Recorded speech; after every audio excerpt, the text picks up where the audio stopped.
50 Cent just dropped a bomb. He says Jay-Z might be the real reason Diddy's life fell apart. And the craziest part? There's evidence that actually makes sense. 3 men. 1 industry. A billion-dollar power game. Diddy's behind bars, Trump's talking pardons, and 50 Cent says Jay-Z's the one who pulled the strings from day one. What if I told you Diddy's downfall wasn't an accident? 50 Cent claims Jay-Z set the whole thing up from the lawsuits to the Super Bowl, and once you hear how, you'll never see Jay the same way again. Yo, 50 Cent just called Jay-Z out again, but this time, it's deeper. He says Jay didn't just play the game, he rigged it. And it might explain why Diddy's sitting in a cell right now. Something about Diddy's fall doesn't add up. The raids, the timing, the silence from Jay-Z. 50 Cent says none of it's coincidence. So who's really running hip-hop's power game? 50 Cent recently confirmed something wild, that Jay-Z is supposedly the first person Diddy plans to confront after getting released. According to 50, Diddy believes Jay-Z set him up to take the blame for everything that went down. The crazy part? Jay-Z was at nearly all of Diddy's infamous parties, and was even mentioned in several of the lawsuits tied to him. Yet somehow, he never appeared in court, and the victims eventually backed down. So now people are asking, was Jay-Z the mastermind behind Diddy's downfall all along? Reporters gathered in the Oval Office this week, firing off questions about a possible presidential pardon for Ghislaine Maxwell, Jeffrey Epstein's longtime associate, who's serving a 20-year sentence for child sex trafficking. When asked directly, Donald Trump looked uncertain. He admitted he hadn't given it much thought and would need to check with the Department of Justice before making any decision. Then, out of nowhere, Trump brought up another name, one that immediately made headlines. "I call him Puff Daddy," Trump said. "He's a good friend of mine. He's asked me for a pardon. I think he's a good guy. I love Diddy." That single comment sent social media into overdrive. Within hours, clips of the exchange were trending everywhere. Some people were shocked, others confused, and plenty were angry. Trump and Diddy's connection actually runs deep. Their friendship dates back to the late 1990s, when both were fixtures at New York's most glamorous parties. Diddy was spotted at Trump's 2005 wedding, and cameras have captured the two at charity events and red carpet galas. For years, they moved in overlapping social circles, 2 men who built empires on ambition, branding, and larger-than-life personalities. But this time, the conversation isn't about music or business. It's about power, justice, and who gets second chances. Reports from several outlets, including TMZ, suggest that Trump may be considering commuting Diddy's sentence. Nothing is official yet, but even the rumor has divided public opinion. Supporters see it as an act of loyalty. Critics see it as proof that fame and money can bend the rules of the justice system. One journalist who covered Diddy's trial said granting him a pardon would be an insult to survivors and a reminder that the rich still play by different rules. Meanwhile, 50 Cent, never one to stay quiet, has been the loudest voice in the room. He's posted repeatedly on X and Instagram, tagging Trump and demanding that Diddy not be pardoned. Longtime followers know this feud is nothing new. 50 has been calling Diddy out for years. Before Diddy's sentencing, 50 even wrote a letter to the judge warning that Diddy hadn't changed and could go right back to his old ways if released early. Whether he truly believes that or simply knows how to keep his name buzzing, his words carry weight. Every time 50 posts, headlines follow. And he didn't stop there. When Diddy's old comments criticizing Trump resurfaced, 50 jumped in again. "Man, you can't get no pardon running your mouth like that," he joked online, turning serious controversy into viral content. But 50 Cent says there's more to the story, a deeper game involving industry power, image, and control. He believes that what's happening now connects back to years of behind-the-scenes tension, even stretching to the Super Bowl controversy. According to 50, there was an attempt to line up a Super Bowl halftime show featuring Jay-Z, but without him. That, he says, was never going to happen. It wouldn't happen. "No way," 50 told reporters later. To him, that moment revealed how Jay-Z operates, someone who plays the system quietly, pulling strings while pretending to stay clean. 50 suggested that Jay uses his influence behind closed doors, shaping outcomes without getting his hands dirty. Whether fans agree or not, the rivalry between the two moguls adds another layer to an already complicated web of alliances, competition, and silent battles for dominance. Back to Diddy, his legal team isn't slowing down. Just days after he was sentenced to 4 years in federal prison, his lawyers filed a formal notice of appeal. They argue that the conviction was flawed and that prosecutors never proved a clear financial motive. New filings are expected soon as his attorneys push to have the verdict overturned. In case the pardon doesn't come through, this appeal is Diddy's best shot at freedom. It's a strategy that keeps him in the headlines and reminds everyone that his influence still reaches far beyond the studio. But Trump's comments have shifted the energy. Whether or not a pardon actually happens, the fact that it's even being discussed shows how closely politics and pop culture now overlap. The same people who once built music charts are now shaping conversations inside the White House. Some say Trump's hesitation, his claim that he's unsure, might come from Diddy's history of criticizing him publicly. After all, Trump has a long memory, and he doesn't forget when someone speaks against him. Others think it's just classic political theater, a way to keep his name in every trending topic. Either way, it's a reminder of how unpredictable both men are. Diddy is known for reinventing himself through controversy, while Trump thrives on controlling the narrative. When their worlds collide, headlines practically write themselves. And standing off to the side is 50 Cent, narrating the whole thing like a commentator who's half comedian, half strategist. For him, every feud is an opportunity, a way to remind fans that he's still the ultimate truth-teller in hip-hop's power circle. As this story unfolds, one thing feels clear: the lines between celebrity, politics, and justice are thinner than ever. The industry that once shaped pop culture is now shaping political conversations too. So what happens next? Will Trump actually sign off on a pardon? Will Diddy's appeal succeed? And if 50 Cent's theories hold any truth, could this feud pull other big names like Jay-Z into the spotlight once again? Only time will tell. But for now, the world is watching three of hip-hop's biggest power players move across the same chessboard, each trying to protect his legacy, his empire, and his name. What do you think? Is Trump's loyalty real or just politics? Is 50 exposing the truth or stirring the pot for clicks?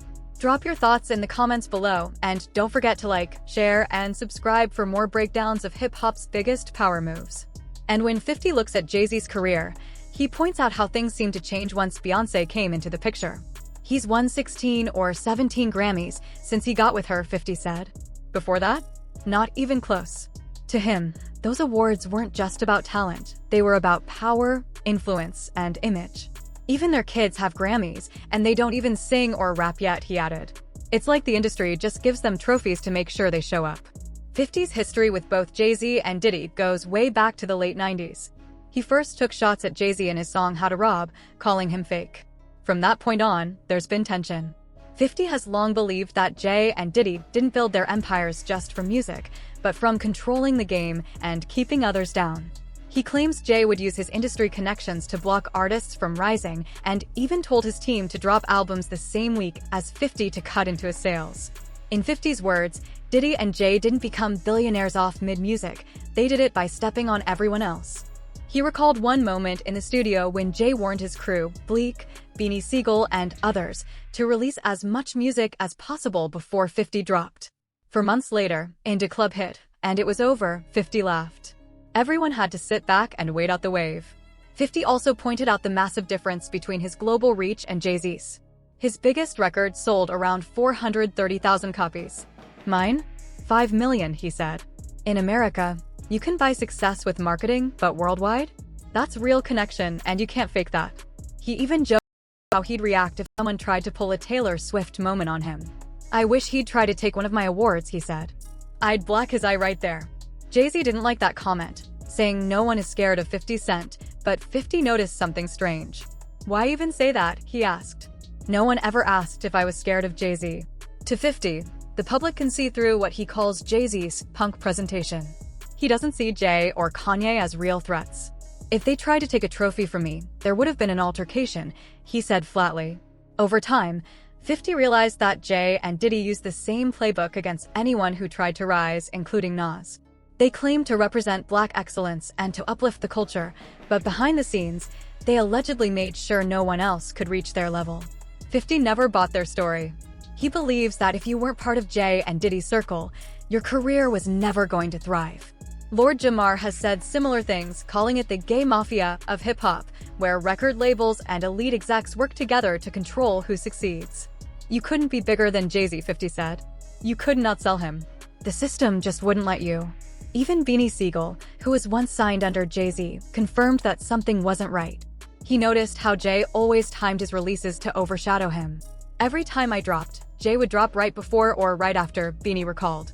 Back then, we had physical CDs. If a fan had $20, they were buying Jay's album, not mine. That, 50 says, is how the industry really works, not with fair competition, but with quiet control, power moves, and calculated timing. Beanie Sigel once admitted something that always bothered him. Every time he dropped an album, Jay-Z dropped one right on top of it. It was like, damn, he said. To have that kind of competition coming from your own camp was crazy. Jay was already the boss, so I always thought he'd let me breathe a little. But to think he might have actually plotted to hold me back? I don't want to believe that. Maybe Dame would know better than me. That comment summed up how many artists have felt about Jay-Z over the years. Powerful, strategic, and always one step ahead. But 50 Cent took it a step further, calling Jay out as a hater since day one. Instead of creating more space for other black artists, 50 believes Jay used his influence to control the space and even take opportunities away from others. One of the biggest examples, according to 50, was the Super Bowl halftime show. Allegedly, Jay-Z tried to block 50 from performing. If it wasn't for Eminem stepping in, 50 might have never made it on stage. Eminem reportedly called the NFL himself and told the executives he wouldn't perform unless 50 was included. 50 explained, "I asked who called for me, and Jay's people said, the white guy. I said, who? Jimmy Iovine. They said, no, Eminem. He told them straight up, if 50's not in, neither am I. That's his guy. Same way Dre stands behind M stands behind me." To 50, that moment showed the difference between him and Jay-Z. Jay might have status and connections at the top, but 50 still connects with people on the ground. Jay's on a whole other level, 50 said, but you can't forget the people who helped you get there. Despite all the tension, 50 admits he respected Jay-Z and Diddy growing up. For New York, they were the guys, he said. The money, the influence, they were untouchable. But lately, all that power's turned into something else. And that Super Bowl situation still sticks with him. I couldn't believe Jay didn't want me there, 50 said. Eminem had to fight for that. That's hate. That's ego. Even people close to the situation confirmed it. Jay didn't want 50 involved because of their long history of competition. It goes way back. Remember when Jay rapped, "I'm about $1, what the F *** is 50 Cent? Asterisk, that was years ago, but the rivalry never really ended. They did collaborate once, but the tension never left. Jay himself warned Beanie Sigel and Memphis Bleek back in the day 50's coming. And he was right. When 50, Eminem, and Dr. Dre linked up under G-Unit, they took over the world. Nobody has outsold us. Nobody had the same impact, 50 said. But according to him, that success came with enemies. Jay-Z and Diddy have always been tight. They've moved in the same circles since the 90s. Yet when Diddy started facing serious allegations, Jay stayed silent. Some even believe Jay helped orchestrate the fall. Think about it. CNN reportedly held on to the footage of Diddy assaulting Cassie for 8 years before releasing it. Why wait that long? Who told them to keep it quiet all that time, and why release it now? The timing is suspicious. Not long after that video surfaced, everything started collapsing for Diddy. He issued a public apology while his lawyers accused the government of leaking the footage. Then came the raids, first in January, then March, in both his Miami and LA homes. By May, CNN had dropped the video that had been hidden for nearly a decade. Then, in September 2024, a mysterious book appeared online called Kim's Lost Words. It was supposedly written by Diddy's late ex, Kim Porter, and accused him of horrific misconduct. But there was a catch. Porter's children immediately called it fake. Investigators later confirmed that the real author was a man named Chris Todd, who claimed he got the material from a flash drive left behind by an unknown source. To make things even stranger, the supposed author's alias was Shondi Millwood, a name that some online claimed was connected to Tupac. Whether that's true or not, it raised eyebrows. Why would someone use a name like that? Why no? Jay turned himself in, facing serious charges. But just like every other time, he walked away untouched. That's the pattern people see now. Everyone else falls, but Jay-Z never does. So when 50 Cent says Diddy was targeted, and that Jay might have had a hand in it, it's not just a random theory. It's a reflection of how the game's always worked. Power protects power. And in hip-hop, no one plays the power game better than Jay-Z. Reporter Kimberly Richardson was live from Midtown South, where rapper Sean Jay-Z Carter had just turned himself into authorities. According to police, his surrender followed an incident at a Manhattan nightclub the previous night. His attorney maintained his innocence, explaining that Jay-Z had cooperated with investigators from the start and wanted to handle the matter like a gentleman.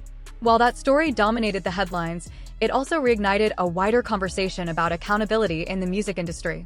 Over the years, major hip-hop figures have faced legal and moral scrutiny, with the public often questioning how fame, power, and influence affect justice. Some artists and commentators, like 50 Cent, have long spoken about the darker side of the entertainment world, its secrets, politics, and the pressure to stay silent. He recently announced a new Netflix documentary that aims to explore those very issues, sparking curiosity across social media. Others point to how quickly the industry and the public label outspoken figures as crazy or unreliable whenever they speak out about misconduct or corruption. Actor Orlando Brown's experience is often cited as an example of how easily people in the spotlight can be dismissed when they share controversial stories or opinions. Industry veterans such as Jaguar Wright and Gene Deal have also spent years discussing what they see as hidden problems within the business. Their message remains consistent. As long as there's money to be made, many insiders prefer to look the other way. As for what comes next, it's hard to predict. The entertainment industry thrives on both reinvention and controversy, and history shows that public perception can shift overnight. But one thing's clear, audiences today are far more alert, vocal, and unwilling to accept silence when it comes to the actions of those in power. This week, reporters pressed Donald Trump at the Oval Office about the possibility of a presidential pardon for Ghislaine Maxwell, the convicted accomplice of Jeffrey Epstein, who's currently serving a 20-year sentence. Trump's response was vague. He said he hadn't really thought about it, didn't know the details, and would need to speak with the Department of Justice before making any decision. But then, in the middle of his comments, he shifted the conversation, mentioning another name that caught everyone off guard: Diddy. "I call him Puff Daddy," Trump said. "He's a good friend of mine. He's asked me for a pardon. I think he's a good guy. I love Diddy." That statement immediately set off a wave of reactions online. Many were surprised to hear Trump speak so warmly about the music mogul, especially with Diddy currently facing legal challenges of his own. Their connection actually goes back decades. The two have been spotted together at high-profile events, including Trump's 2005 wedding and New York charity galas in the early 2000s. Photos and old clips show them sharing the spotlight, two larger-than-life personalities from very different worlds, crossing paths during their rise to power. Now, that old friendship is back in the headlines. Several outlets have reported that Trump is considering a possible commutation of Diddy's sentence. Nothing is official yet, but even the possibility has stirred debate. Critics argue that such a move would be deeply unfair, comparing it to how other high-profile figures have seemingly benefited from their fame and connections.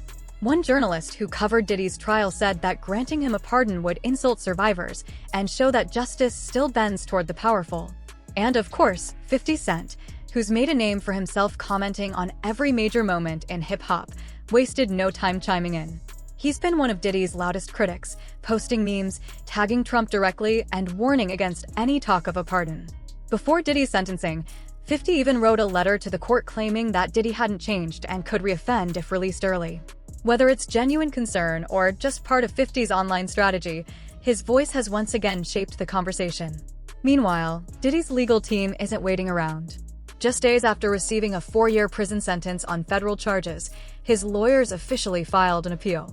They argue the conviction was flawed and that the charges didn't show a clear financial motive. More legal documents are expected soon as they fight to overturn the ruling. So where does this leave everything? Right now, Diddy's team is working through the courts, while Trump's comments have reignited speculation about whether presidential power might once again intersect with celebrity influence. And through all this, hip-hop fans can't help but wonder what's really going on behind the scenes. With names like Diddy, and 50 Cent all tangled in overlapping headlines, it feels like the industry's biggest players are standing on a shifting stage, one that could expose old rivalries, alliances, and secrets. One thing's for sure, the drama isn't over. Do you think Diddy's friendship with Trump could actually earn him a pardon? Or is this just another round of public games and power plays? Drop your thoughts in the comments, and don't forget to like, share, and subscribe for more breakdowns on hip-hop's biggest stories and power moves.